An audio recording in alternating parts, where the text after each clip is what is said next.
Rolling. We got Paul here.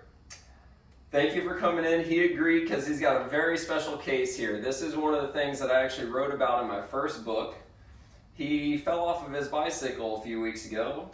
I hate to admit that. Yeah, probably a little bit longer than that now. 2 months ago or so?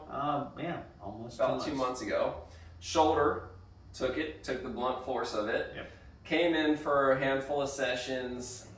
Still was not quite sure because he wanted to get an MRI. He just wanted to be able to have that confidence that I got the MRI, I know what was going on.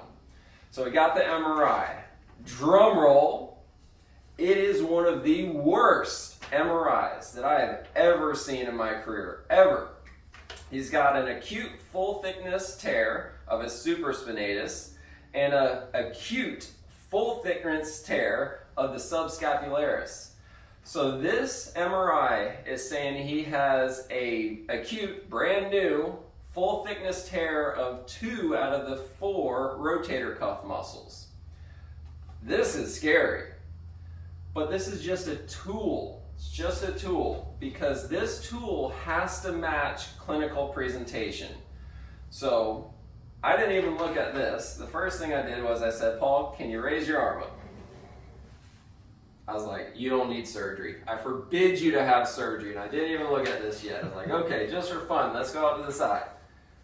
I'm like, oh my God, you are not having surgery. Absolutely not. And then I said, reach behind your back. This one's a little limited, but he can do it. It's not 100% compared to the left side, but he can do it. All right, and I said, if you have surgery, that's it. You're done, right? Mm-hmm. Cutting you off.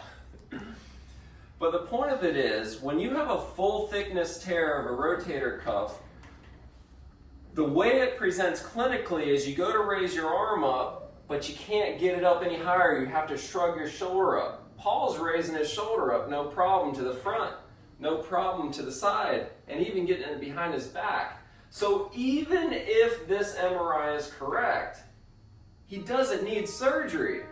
It just doesn't need it, right? Because this is just a tool. Clinically and functionally, he's able to do every motion he wants.